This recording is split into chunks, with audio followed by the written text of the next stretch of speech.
Want to level up your leadership? Welcome to The Boss Coach. Hey boss, how's business?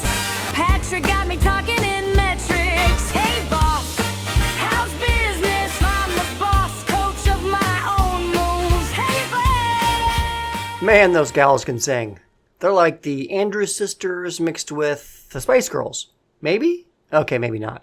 Well, hey boss, how's business? Hey, how's your job opening situation? Do you have like a lot of open requisitions right now? You know, the job hunters that I know tell me it's really terrible out there, but I keep hearing everybody's hiring. So some job postings must be fake or something? That would be super frustrating. Well, thanks for clicking and listening. My name is Patrick McGranahan. Welcome back to The Boss Coach. If this episode was shared with you by a very thoughtful friend or coworker and you're new, please check out the podcast trailer. That's episode 100. It gives you background on what The Boss Coach is all about, what I'm trying to do, what my journey is, what my mission is, etc. And of course, check out all of season 1 for lots of helpful stuff, especially tips for newer leaders and the basics. Hey boss, do you enjoy your work? That was the exact question posed by Harvard Business Review in a recent study, and it co-inspired this episode topic. I say co-inspired because as I drop this episode, today is my birthday, and I wanted a happy subject. So I'll ask you again, does your work bring you joy? Happy, happy, joy, joy, happy, happy, joy, joy, happy, happy, joy, joy, happy, happy, joy, joy, happy. So remember we kicked off this season with Happy Boss. That episode was about making your leader happy. So in this episode, it's kind of like the counterpart. We're talking about how to create happiness and joy for your reports and your teams and even your workplace. But before you get all woo on this, remember that there's a method to my madness here. I'm always saying that the right thing isn't just the right thing morally, but it's also the productive and profitable thing to do. Joy in the workplace leads to exponentially more engagement, which creates retention and productivity.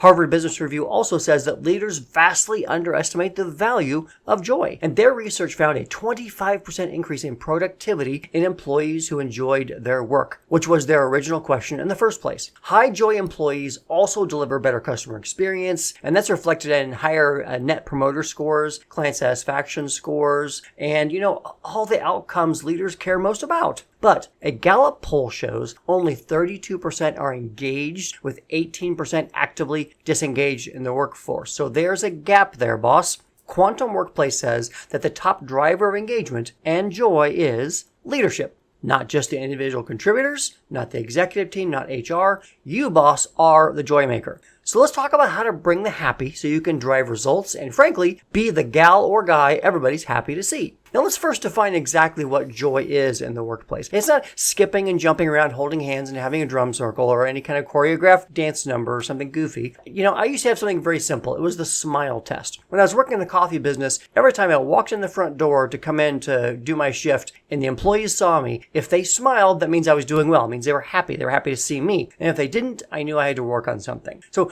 obviously you should be doing employee satisfaction surveys that are more formalized than a simple smile test. But also look at things like absenteeism, turnover, attitude, interactions. Those all will tell you how they're feeling about their job. And if you can't tell, just ask them. Joy at work looks like being on time, on task, and on point. Unhappy people just don't produce. I know somebody in another department at my job, and I see on socials that they complain about their job all the time. Super bad look, and it's also a good way to tell that they're not doing well. But I'm not saying stalk them, but this same attitude definitely shows up in person too. So basically just know what you're looking for and pay attention. And is it true that some people are just happier than others and you can't do anything about it? Well, that's not altogether untrue. Let's look at HBR's findings again, where they identified 5 high joy employee types, followed by the 3 low joy employee types. You might be surprised by how many you have on your own team. So let's first look at the high joy employees. These are kind of like templates of people that you probably see every day. Number 1 is the aspiring leader. These people are motivated and they're usually earlier in their career and they're drawn to the company for development and career growth. They report high enjoyment and motivation and are a small segment overall. Number 2 high joy is committed climbers. This is a mid-career associate normally, and they see a long future at the company. They're highly effective, they're satisfied with their growth so far, and they value development and work-life balance. Number 3 high-joy employee is the devoted balancer. These employees are balancing caregiving responsibilities like children or their own parents with a strong commitment to their role. They're motivated by the flexibility and purpose, and they're eager for continued development. Number 4 is the driven veteran. Now, these are experienced full-time employees who are highly motivated, often often aspire to management. They thrive on challenge and structure. And the number 5 high joy employee is the seasoned connector. These are normally later career associates, and they're deeply connected to the brand. They enjoy interacting with customers and their coworkers. They probably have the highest productivity of any of the segment, and they express strong loyalty and satisfaction with their current role. So just pick one of your employees off the top of your head, or coworkers even, who seem happy. Which one of those high joy do you think that they are? If you're happy, which one are you? I kind of feel like I've been most of these at some point in my career. Is that you too? You can kind of see that it goes from earlier in the career to later in the career, and a lot of that rings true for me. But on the flip side, there's also these low joy employees. Now remember, I said balance is key here, because if your mix between high and low joy is off, then the environment becomes toxic and it pulls down the productive high joy employees as well. You'll always have some low joy, but you need to be somewhere around below 1/3 of your people. That's the golden ratio. 2/3 high joy, 1/3 low joy is the limit. So the types of low joy employees are as follows. Number 1 is the style seeker. These are usually young employees, maybe part-time, and they're attracted by the brand and the fashion, but they feel limited in growth and undervalued, therefore leading to low joy. Number 2, we call the detached dabbler. That's a younger associate also, but they took the job for scheduling flexibility because they're balancing other commitments like maybe school. And then number 3 is the stalled earner. They are primarily motivated by income, and this segment spans age groups, so it could be any. They show the lowest levels of joy and satisfaction and perceived opportunity. I know one of these myself. Do you? So again, pick somebody on your team that's low joy, and which one are they? Which one are those 3? I hope you're not one of those, are you, boss? Are you high joy or low joy? Are you middle joy? Where are you in the spectrum? We're not always high joy every day, nor low joy every day, but you kind of look for the balance. Remember, low joy isn't necessarily their fault nor yours. An employee owns their own job experience. We all agree on that. You can influence that as a leader for sure, but ultimately you can't tell them how to feel. You can be a great leader of a low joy employee because that's just their personality, which is frustrating. But it's the same thing for you. If you're low joy, it could be because you got a bad leader, but you own the experience ultimately. You just have more levers than your employees to change your experience. So that means you need to help them out when they're in a joy deficit. That's your obligation as a boss. But how can you do this? Well, there's 2 reliable ways. One is more long-term and one is more short-term. Now, we've covered the long-term before in the popular episode from last season called Culture Club. It's kind of about creating and fostering the right environment, which takes time. Harvard Business Review calls it co-creating. They say that it ensures solutions are robust and that they build support at the employee level for the change effort. Also, it makes employees feel like their voices matter. It's really not that complicated either. When employees are more engaged, they have more joy. You saw that from the 5 high joy types, right? So you delegate, you seek feedback, you empower, and you act on their insights so they know that you have actions and not just words. You, boss, are the joy maker.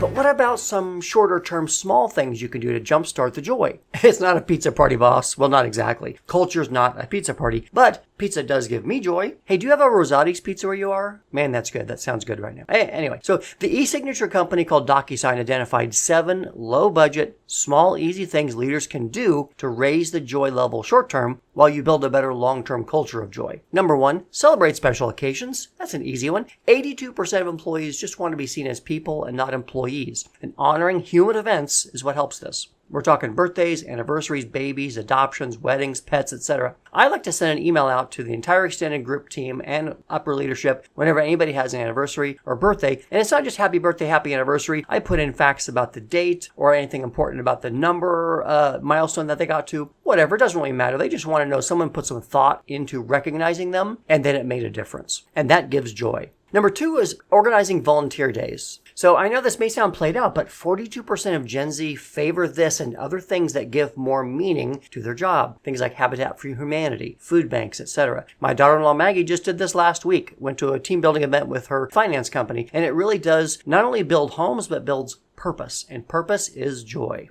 Number 3 is satisfaction surveys. It definitely shows that you mean it because it's formalized 180-degree feedback. It's not just lip service, but it means you have to do something about it. I always complete mine. Do you? Whenever I get a survey, I'm very honest on it, and I'm still here, so I guess that says something. But it gives employees a voice, and a voice is joy. Number 4 is remove unnecessary tedious tasks. Doing busy work of no value makes them feel devalued. It's not that hard. Do they have to do like useless reports that nobody reads? That's undervalued and that's a bummer. And value is joy.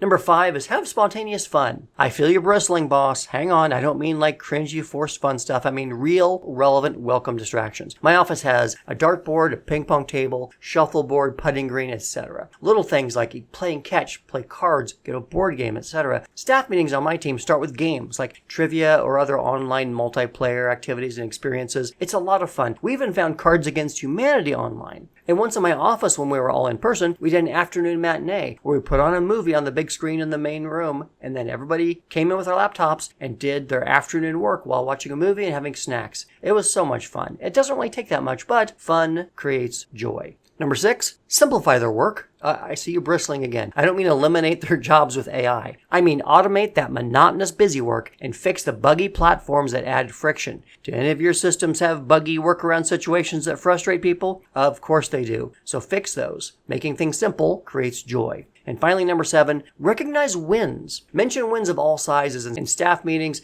Microsoft Teams, Slack, personal emails, whatever. Copy the team and upper leadership so everyone's aware, and they just want to know that they're appreciated and noticed, because gratitude causes joy. Those are your 7 quick, cheap, joy maker levers that build towards a greater culture of joy. So who does this well? You've all heard of the best places to work, right? Well, the current 5 best places to work in the nation are: Number 5, Wegmans Food Markets. That's a grocery store chain. Their satisfaction rate is 91%. That's 91% joy. Number 4 on the list is American Express. You know them, the credit card company. They come in at 94% joy. Number 3, Synchrony. They're in banking and they have a 94% joy rate also. Number 2, we have Hilton. You know them, hotel hospitality. They are at 95% joy. And finally, coming in at number 1, Cisco, the tech company, not the food service, and they come in at 96% joy. Very impressive, especially when you find out that the average for all companies is a 57% joy level. And why is this? What did Cisco do that was so good? Well, their employees commented that they felt welcomed. They felt proud. They were given responsibilities. They were given flexible treatment. They were given respect. Does all this sound familiar? It sounds like everything we just talked about for the last 15 minutes. None of that is terribly complicated either, but you can easily see how it gives people more joy, and that's what it's all about. Well, here's what you can do right now to level up your leadership when it comes to joy. I want you to evaluate your reports. So put them in columns of the high joy and the low joy buckets, and then figure out which one of those high joy and low joy types that they fit into. So how does your ratio look? If it's over 2/3 high joy, then you're okay. If it's under that, then you're going to need to rewind this episode and come up with a plan on how to bring them up into happy land. Well, thank you so much for your time. I am Patrick McGranahan, the Boss Coach. Make sure to follow the Boss Coach if you're on Spotify. Some platforms have you subscribe, but that way you just get notice of new episodes. And thank you to my recent subscribers as well, especially the ones on YouTube. That channel is doing well. It is audio only, so don't go there thinking you're going to see me talking to a microphone. It's just audio. Also doing well on Apple Podcasts too, which is great. Remember to like and leave comments. That's what the algorithm loves. Why don't you comment about what type of high joy or low joy employee you are? Or maybe just comment and say happy birthday. I would appreciate that as well. I also appreciate when you share the episodes, especially with your friends, coworkers, or whoever might not be experiencing joy at work. They will thank you. And I also thank you for engaging in TikTok and Instagram. Those videos are doing well, especially with Boss Cat and Boss Pug. And I just introduced Boss Cavi. Yes, that's right. There's a new employee at McGranahan Inc. is our Cavalier named Chewy. We just adopted him recently. He is a joy, and we'll find out what kind of a good boss he makes over time. Finally, I appreciate all of you. Keep being a leader who deserves to be followed, and I'll see you next time on The Boss Coach. Back to work, boss.